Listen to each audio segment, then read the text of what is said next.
Hey everyone, so my name's Gerardo. I'm sure most of you know. I volunteer for Miss Mooneyham's class, and I decided to make a YouTube video to help you guys out with the quadratic formula, why we care about it, well, what it is if you don't know what it is.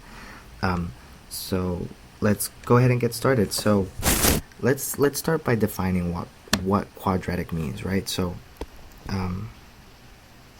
sorry about that. Let's erase that. So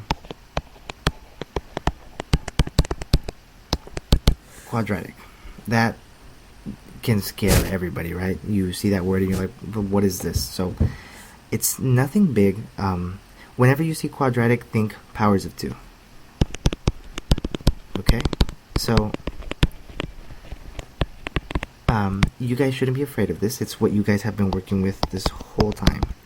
It's any polynomial of power of 2. So example, let's say 5x squared plus 3x plus 2, right? Or let's say another example. Let's say 6x squared minus 2x plus 4. Right? These are all quadratic. Why? Because they are powers of 2. So when the highest power of any polynomial is 2, that means it's quadratic. Now, we've learned in class there's 3 different ways to represent the same function of power of 2, right? So the first way we're going to talk about is standard. Okay, so standard form, in case you guys don't remember, is the following. We're going to say it's some f of x is equal to ax squared plus bx plus c. The main thing, or one of the most important things that you can get out of standard form is the y-intercept. Okay? The y-intercept tells you, here I'll just write it here, it tells you, oh, sorry about that, let's fix this.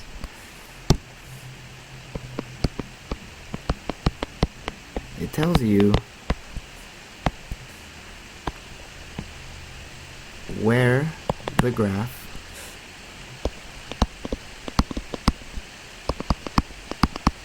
intersects the y-axis. Okay, so in other words, the standard form tells you where your graph is going to cut through or go through the y-axis, which is the vertical one, right? And the second one is vertex form.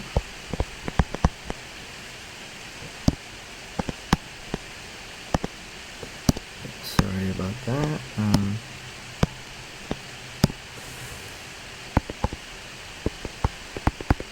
Vertex form. Okay. This form of equation takes the form f of x equals a x minus h squared plus k. Okay.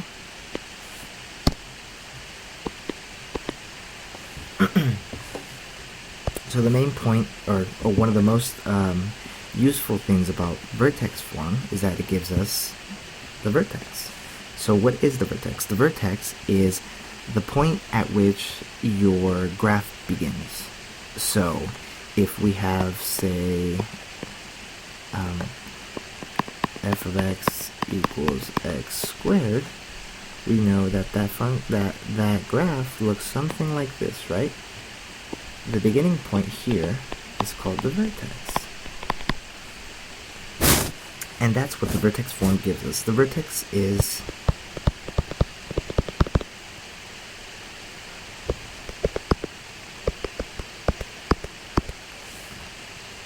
and just apologies in advance for my messy writing. I'm using a friend's tablet, so I'm not really used to this, so I'm just trying to help you guys out.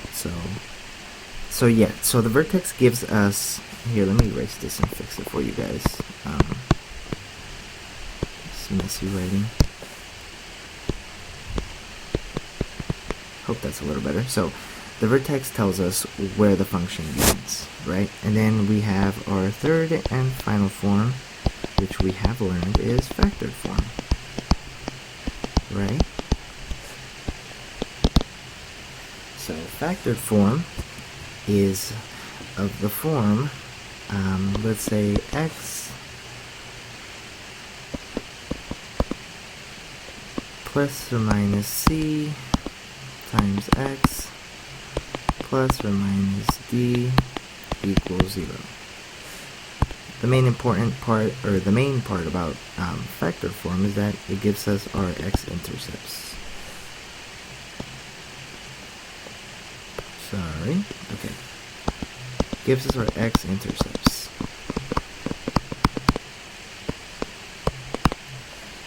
And I'm sure you guys remember, x-intercepts just means where my function will cross the x-axis. So, looking back at all of this, I hope you guys can see why we would rather have all three at once, because if we have our factored form, it'll tell us where our graph will intersect the x-axis. If we have our vertex, it'll tell us where our function begins. And if we have standard, it tells us where it intersects the y-axis, if it does. So, now let's go ahead and move into the quadratic equation. So, think of the quadratic equation as a general form of finding the roots, which would be your x-intercepts, for any equation of power of 2. So any polynomial with biggest degree 2 that's what will give us our roots. So here, it might be better for me to just give you an example. So let's say we had this equation.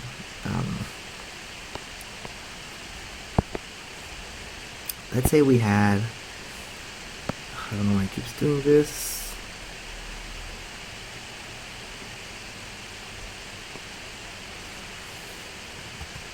Let's say we had